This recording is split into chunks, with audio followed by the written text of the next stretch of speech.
Pig is the 2021 directorial debut of Michael Sarnowski starring Nicolas Cage. Now, Nic Cage is on record saying this is his favourite movie that he's ever made. And I don't know if you know this or not, but Nic Cage has made a lot of movies.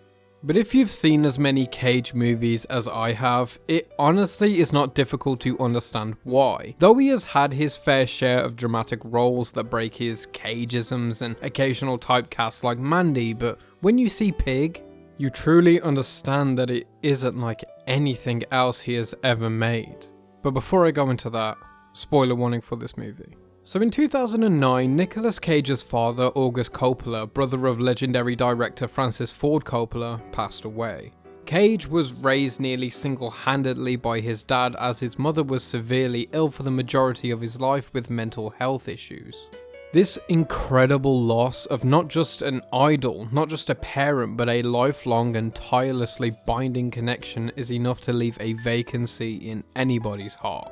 This event, in my mind, had an undeniable influence on his character as Robin Feld. Also, his mother passed away just 2 months before the release of this film, which I also think is partially the reason in which this has become his favourite movie. Combining this with the loss of his ex-wife Lisa Marie Presley not long after the film's release, as time goes on and the man endures more and more loss, I believe this film becomes more and more personal to him. Because the pig in this film, whose real name is Brandy, is far more than just a pet to Rob. A pet can be a goldfish you forget to feed, or it can be a dog that you love unconditionally. The spectrum of feeling that can be applied to a pet is really as infinite as our emotional scope can allow. But the pig means something greater to Rob. He spends his life with her. Every waking moment he travels, eats, sleeps, talks and cooks for and with this pig. His relation is like a husband or wife, a child even. What Rob has with this pig is beyond companionship, it's true and sincere love. A form of love that is necessary to the human experience, an emotion so simple and so strong that it increases life expectancy. Love can lower blood pressure, decrease the risks of heart attack and cancer, and selfless love, altruism, increases not only life but well-being. We need it to survive, we're hardwired to love. It tells each other at our very core we are worthy of company, we are worthy of happiness. This pig represents all of that for Rob. She is also the last and only reminder of it since the passing of his partner. But then he loses her. There's a moment where Rob goes to play this tape in the beginning, which we assume at the time is from a past partner of some kind, or at least somebody not with us. And just as it starts, he turns it off. He cannot bear it. He hides from whatever grief this tape reminds him of, but when his pig gets stolen, he can no longer hide from it. This is all he has left to remind him of his societal value, all that he has left to remind him of his emotional value. And the scene where the pig is stolen is horrific. The squeals of the pig are haunting and echo through the woods in his home. They're akin to a child's blood-curdling scream as it begs for maternal or paternal safety. This is to emphasize that the pig isn't just that goldfish you forgot to feed. She's a creature capable of so much more than just truffle hunting and means so much more than just truffle hunting. So Rob undertakes a quest to find her and bring her home, and usually in these types of films, the protagonist we follow embarks on a journey into the unknown, facing their fears and being rewarded for their bravery. But Rob isn't embarking into the unknown. In fact, what he does is so much braver than that. He journeys back through the known that he hates, that reminds him of everything painful. A world he is so disconnected from that he sleepwalks through it like a ghost. And yet despite this sheer and unequivocal bravery, he isn't rewarded. Not at a single step. He tells Amir about this impending earthquake that will flatten the East Coast. He details the events and what people's experiences will be. He claims that it will all turn to ocean as it once was before. He's hinting at the meaningless of society on an individual basis. Places don't have connection. They just house our memories, our personalities of the moment, but they aren't forever. However, the power of connection is always, not just human connection, but all living creatures. It's what binds everything on this planet in some way.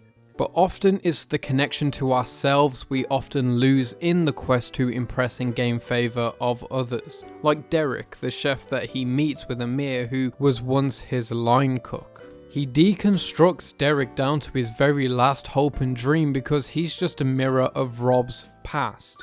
Derek is cooking soulless food for people who don't appreciate it or him. Rob knows the power of food, he utilizes it later on, so he's explaining to Derek that this is his way to communicate himself, his every last thought, feeling and desire with an audience whilst bringing himself back to who he was and wanted to be. A connection is not real if you have to fabricate a part of yourself to gain it, and the true love of a few is worth far more than the partial admiration of many. Derek cries as Rob tells him that none of it is real because loss of yourself is a true grief we all run from. Most people will experience the death of who they were or wanted to be, and those feelings are rarely ever processed healthily. He's emancipating Derek from himself, giving him the feeling of deliverance, which is not something Rob has ever been able to truly give himself. Once he finds out who has his pig, the song Dies Irae plays over the initial reaction, and the Latin title translates directly to Day of Wrath. The song describes the day of judgment for humanity, the Christian day where all people will gather before God to receive judgment for their deeds, good and bad. The dead will be resurrected and their souls return to their changed bodies, which will either be in a state of everlasting shame and torment if they lived a life of wickedness. Alternatively, it will be in a state of everlasting celestial joy if they have lived a life with righteous acts and meaning.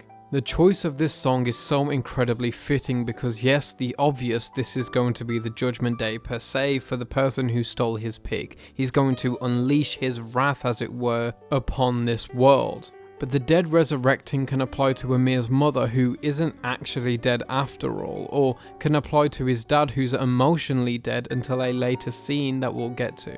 Rob himself by the end is grief-stricken but no longer emotionally void, and Amir finds salvation in his tears.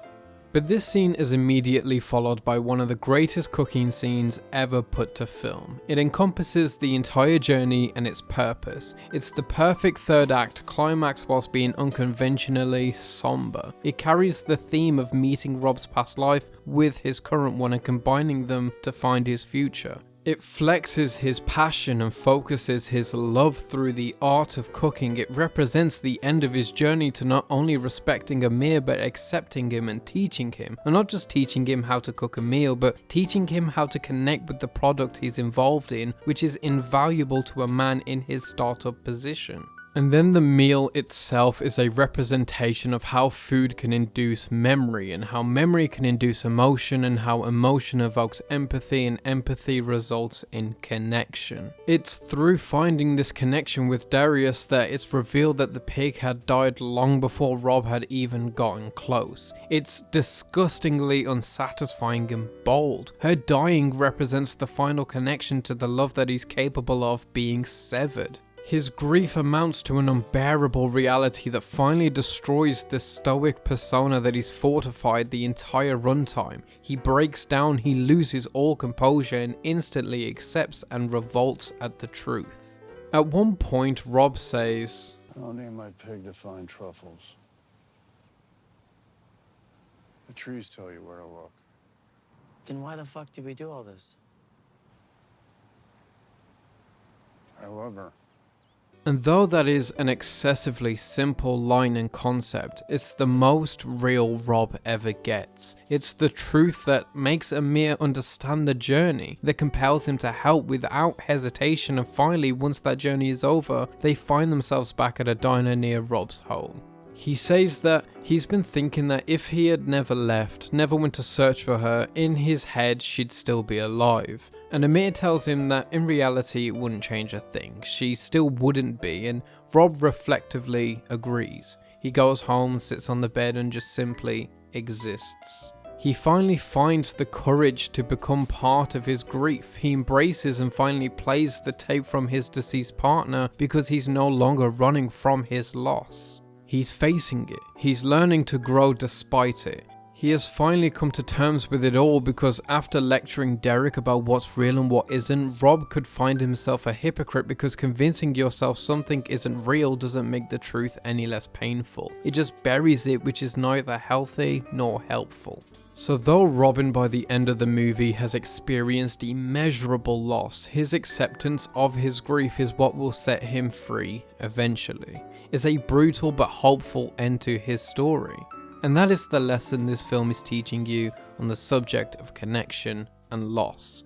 Going through grief, processing it, facing it is therapeutic. It hurts and it's brutal and it's tough, but it works. It's natural to go through these emotions. It's healthy to go through these emotions. And I believe anybody that's grieving, anybody that has ever mourned, can find solitude in this film, can find therapy in this film.